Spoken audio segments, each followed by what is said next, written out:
I really just want people to remember that sleep is truly the foundation of all physical and mental health.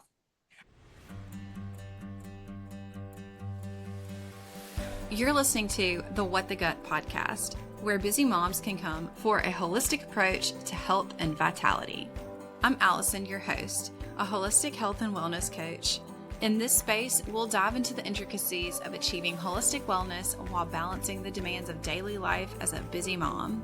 What the Gut is your haven for navigating the challenges that come with juggling numerous tasks while aiming for a healthier, more balanced life. Join me as we uncover practical solutions to common health hurdles, from managing fatigue to understanding all things gut health. Through insightful discussions, actionable insights, and tailored lifestyle strategies, my goal here is to empower you to embrace a vibrant, nourishing life while saying goodbye to being overwhelmed and exhausted. So if you're ready to embark on this transformative journey towards holistic well-being, hit that subscribe button. Get ready to discover the secrets to thriving in motherhood while nurturing your overall wellness.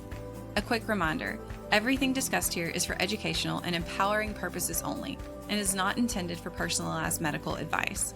Consult your personal healthcare provider for personalized medical advice.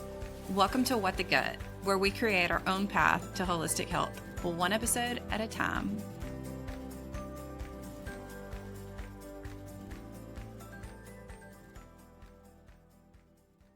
Welcome back to What the Gut. Today, we are diving into a topic that so many of us struggle with, pushed to the side, especially as women, moms. A lot of my listeners, you know what I'm talking about, and that is sleep.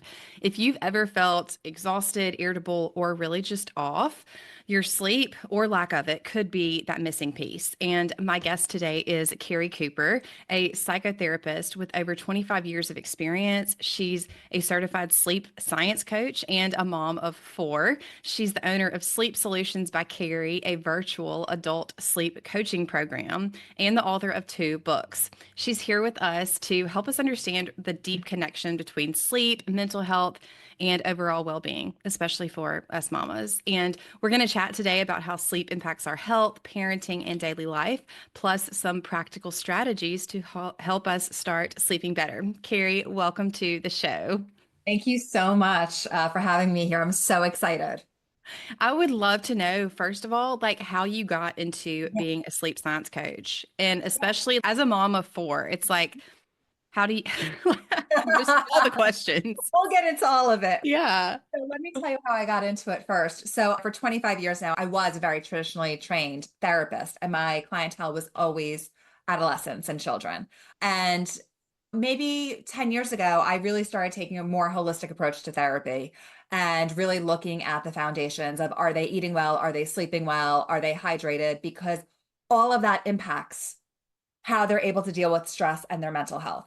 Yeah. So in my therapy practice, Keri Cooper Holistic Therapy, that's what I preached. And I wrote 2 books about the foundations, one for parents, one for teens, Mental Health Uncensored, 10 Foundations Every Parent Needs to Know.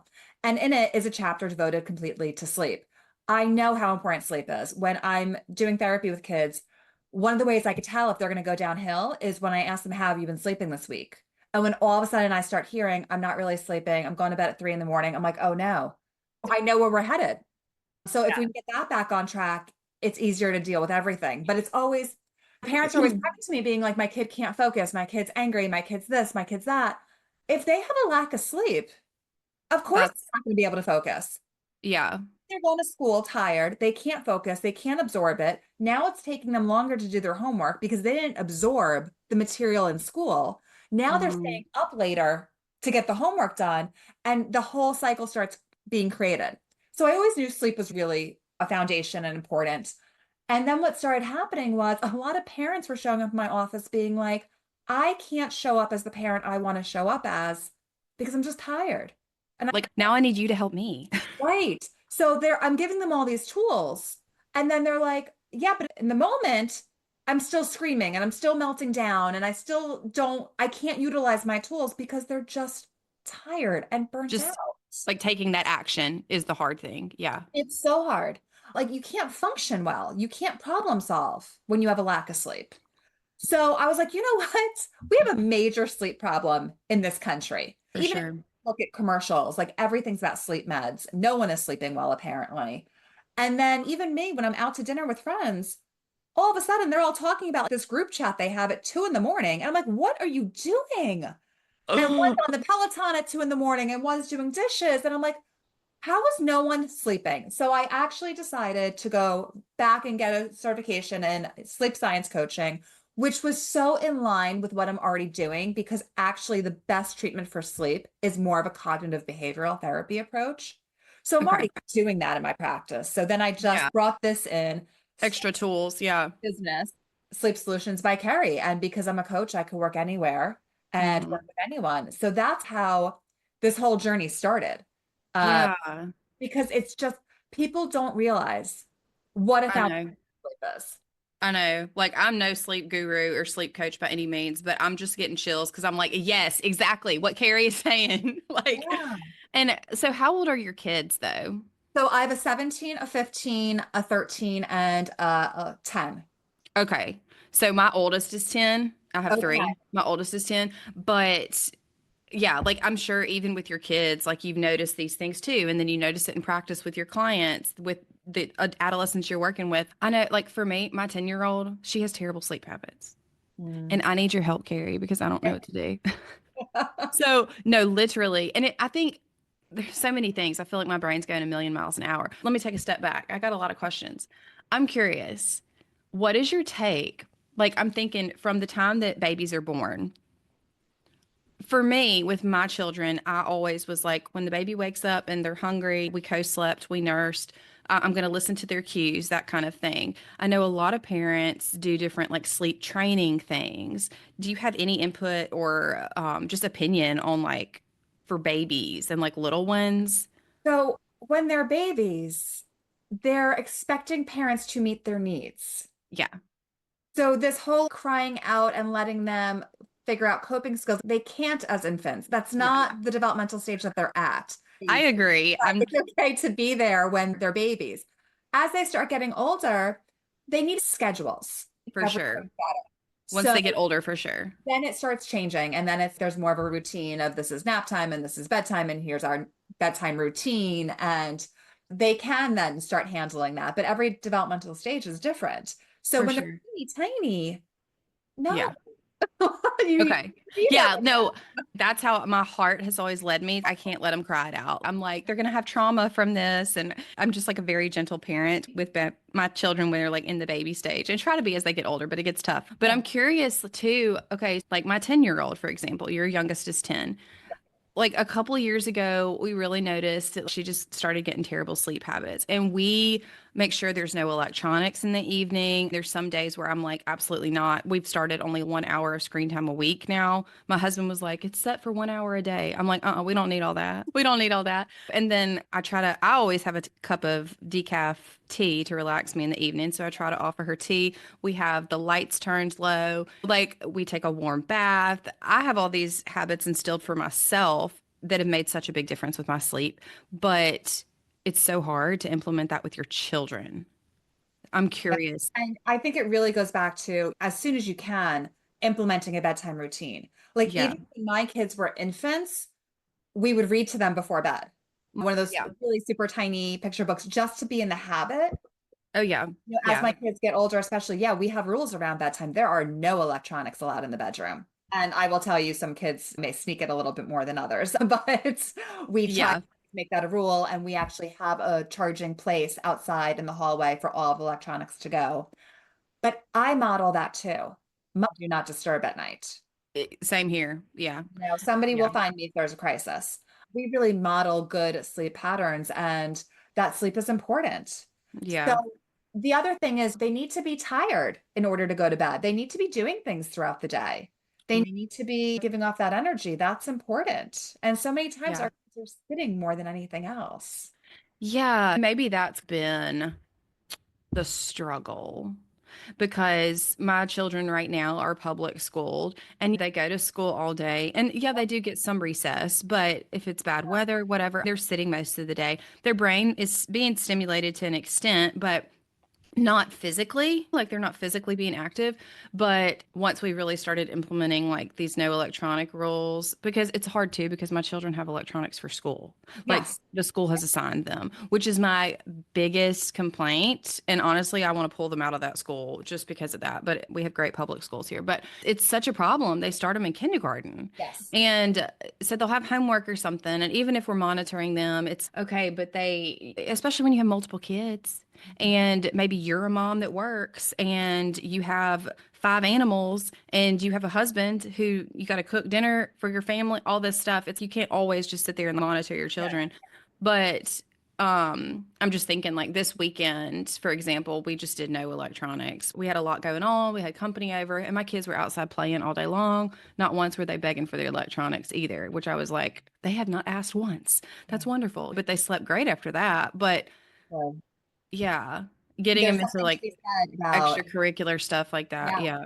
getting the energy out. And for adults too, like you Yeah. can't sit in an office from 9 to 5 or whatever and then expect that you're going to just fall asleep at night. Like you need to get out some energy and the Yeah. natural light and the fresh air. Really important. The natural light, especially, Yeah. it helps set your entire Their rhythm. circadian rhythm. Yep. Now it's daytime, now it's nighttime. And that really helps a lot with the sleep. Yeah. I like how you said implementing these habits to yourself as a mom. I think it's really important to try to get dad on board too, but that's a whole different Yes. conversation. Yes, it is. They hear what you say, but they really notice what you do. Yeah. When I work with my teenagers a lot about limiting their electronic use, limiting their phone use, they're like, my mom's on it all the time. I Yeah. know. And that's very convicting. I know the other day my kids were out of school because there was bad weather. And I had calls, I had podcasts to do, and I told them, we're not going to get on electronics today. I've got work to do. And they were like, okay, mom, you're going to be on yours. I said, okay, you're right, but I'm working. So you can get on your electronics for this amount of time. When I'm on a call, you can get on yours and only do this educational games or something like that. And they were okay with that. But yeah, it's staying up late watching TV, stuff like that. Kids are going to see you doing that and think that's okay. And also, you need to take care of yourself because you Yes, can't take care of anybody else if you're running on fumes. right. It's so funny because we understand what sleep deprivation does when they're toddlers. It's you see a kid melting, Exactly. parents like, oh, they missed their nap, and everyone's, oh, I get it. But then, Y'all, I missed my nap that day. I was crazy too. Okay. right. But then we forget about it as they're teenagers. We forget about it Mm. as we're adults that so Yeah, many of so us are true. melting down because we're sleep deprived. Right. That's so true. That reminds me too. So a couple of weeks ago, I was traveling a good bit and I was by myself visiting some people, getting some work done. And I started to not really sleep well. And there was a little bit of a time change where I was going, and sometimes that affects me. But I was like, why am I not sleeping? I've got my sleep mask. I did my red light therapy. I have my bonnet on. I took my tea. I'm like, I did all the things and I won't fall asleep. And I realized, okay, wait, I have not been working out. Like I had been skipping my exercise because I was traveling and all that stuff. And I was like, I'm not even doing anything to make myself tired, to need the rest. So I Yeah. love how you pointed that out earlier too, because it's so true.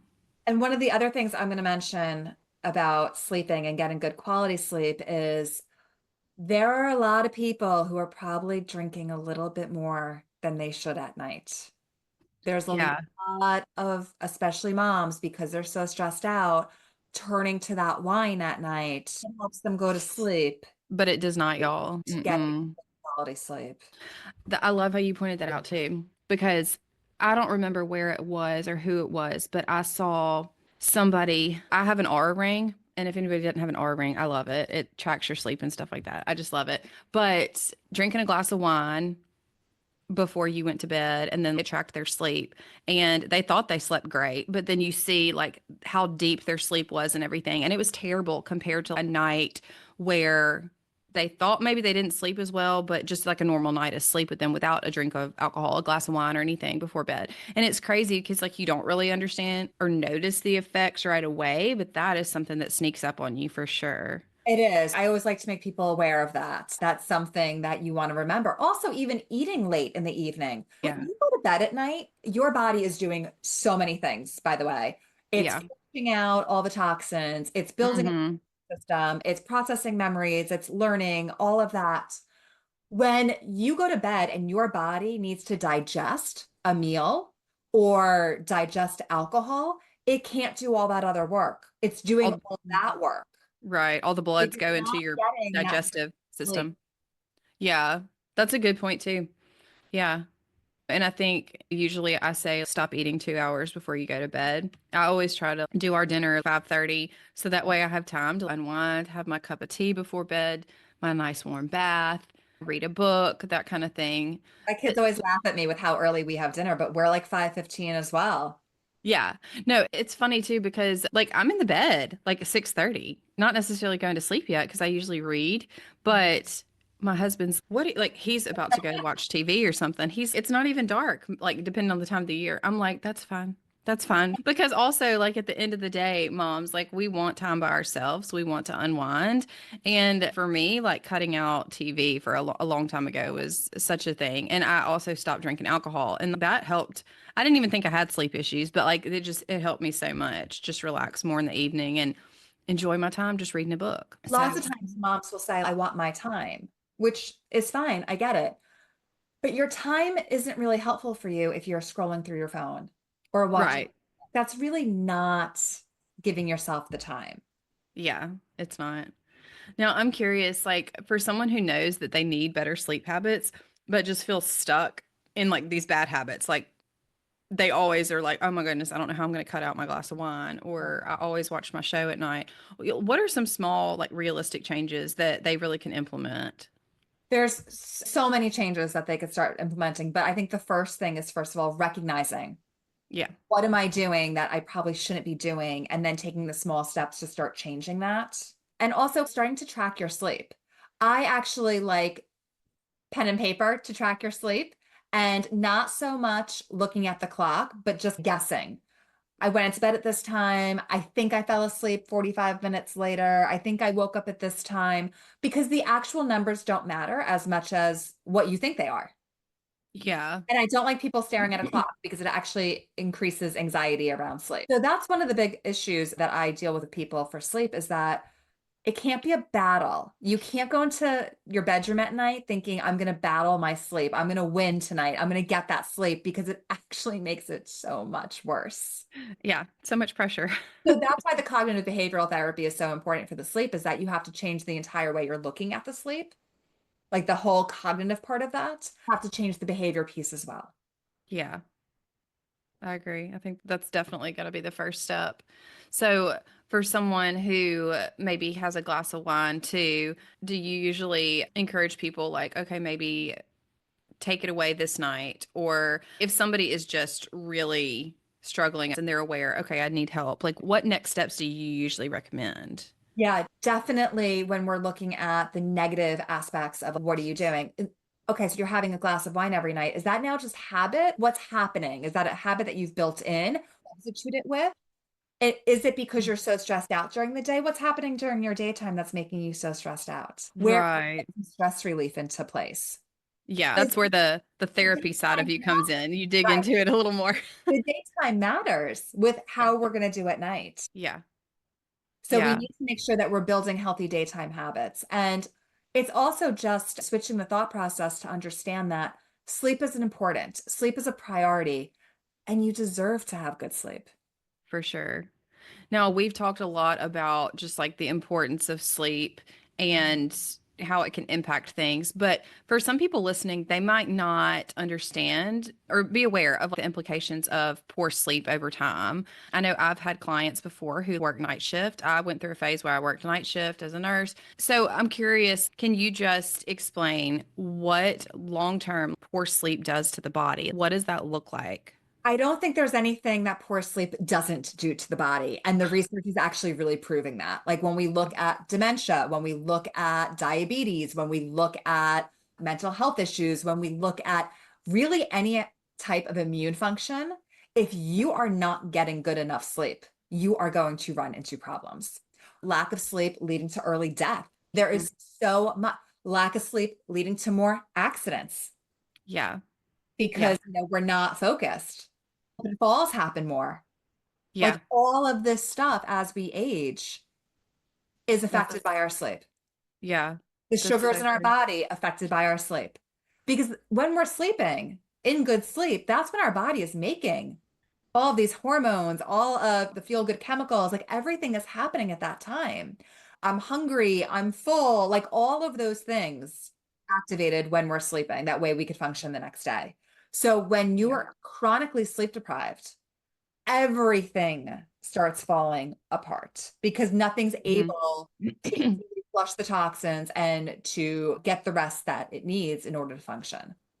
Yeah. And I appreciate how you mentioned even our signals in our body telling us when we're hungry. Like our gut can get messed up from poor sleep or irregular sleep habits because even our gut microbiome is regulated Yes. by the sun and the circadian rhythm. I want to go back and touch on some people maybe that work night shift. They might think, okay, I sleep great though. I work night shift, but I sleep great. Like I don't have issues like this. Tell me your take on people who think that way. So this is one of the hardest areas to deal with sleep is the night shift because And we need I'm night sorry to shift interrupt. workers. I saw a study too that was talking about how night shift is actually considered like a carcinogen now. Yes. Yeah.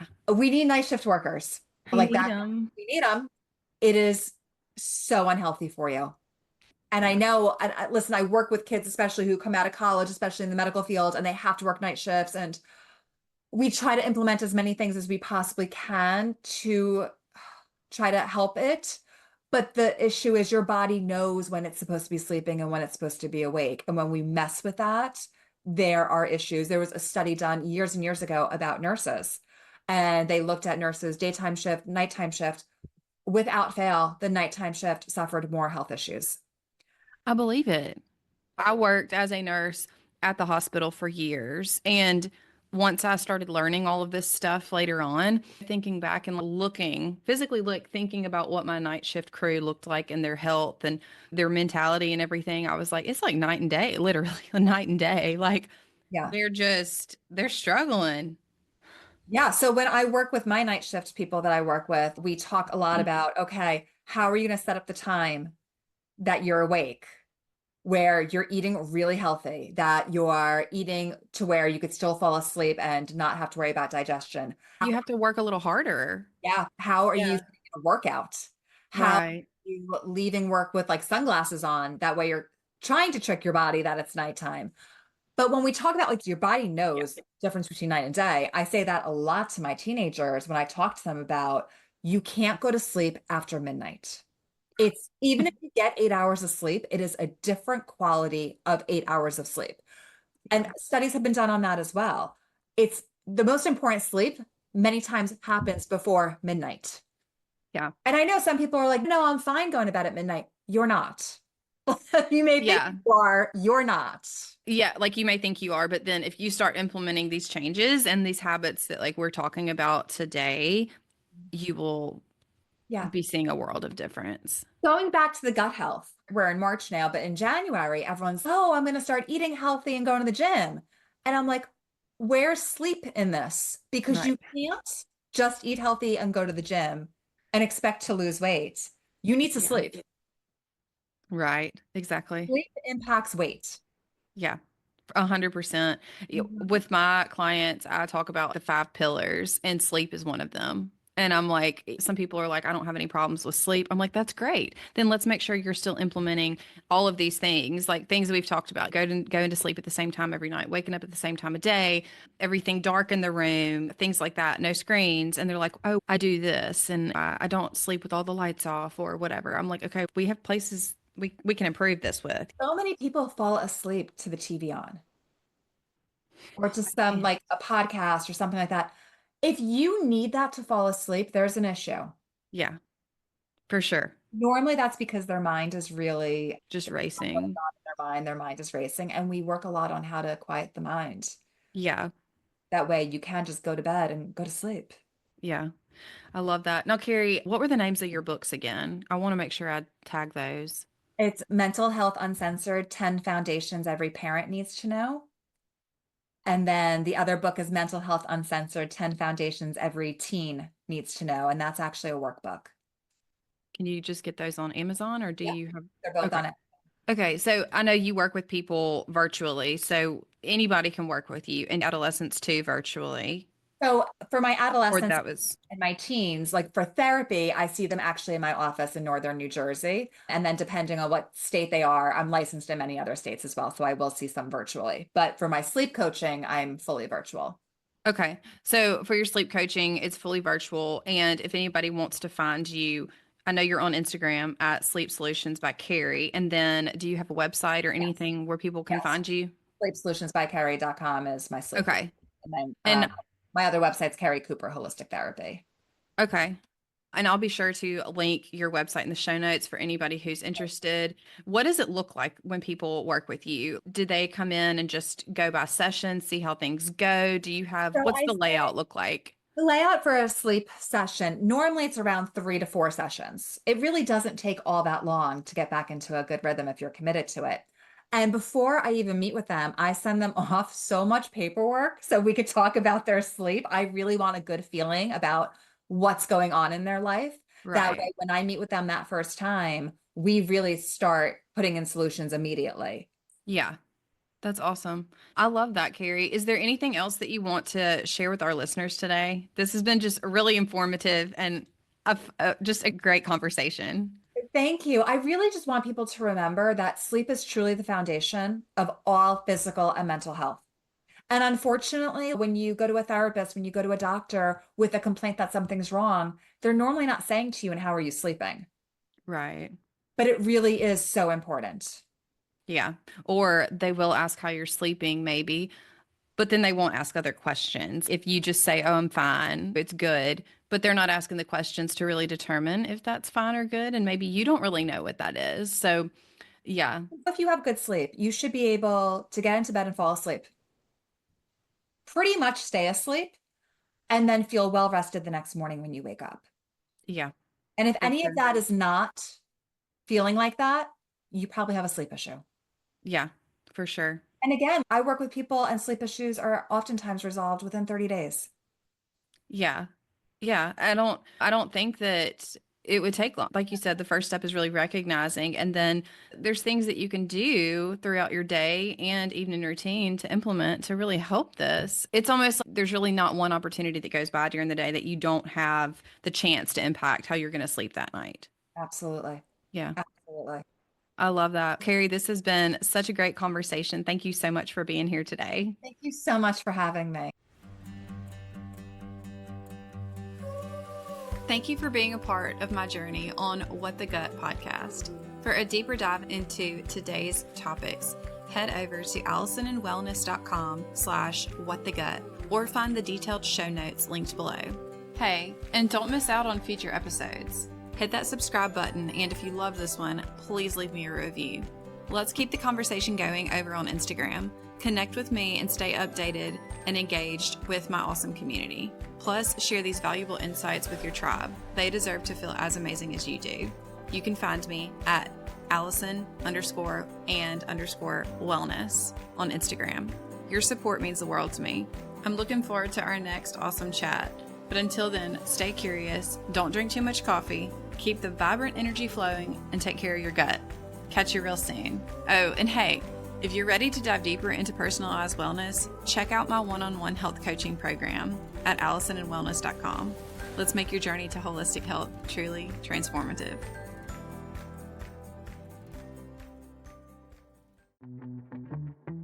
Hey there, it's Allison, and if you're anything like me, coffee is a non-negotiable part of your day.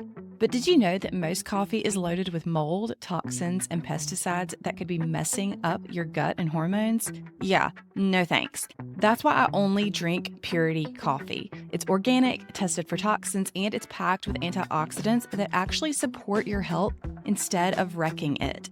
It's smooth, delicious, and best of all, it does not leave me feeling jittery or bloated. So if you're ready to upgrade your coffee game and support your gut at the same time, grab a bag of Purity coffee today. Your body will thank you.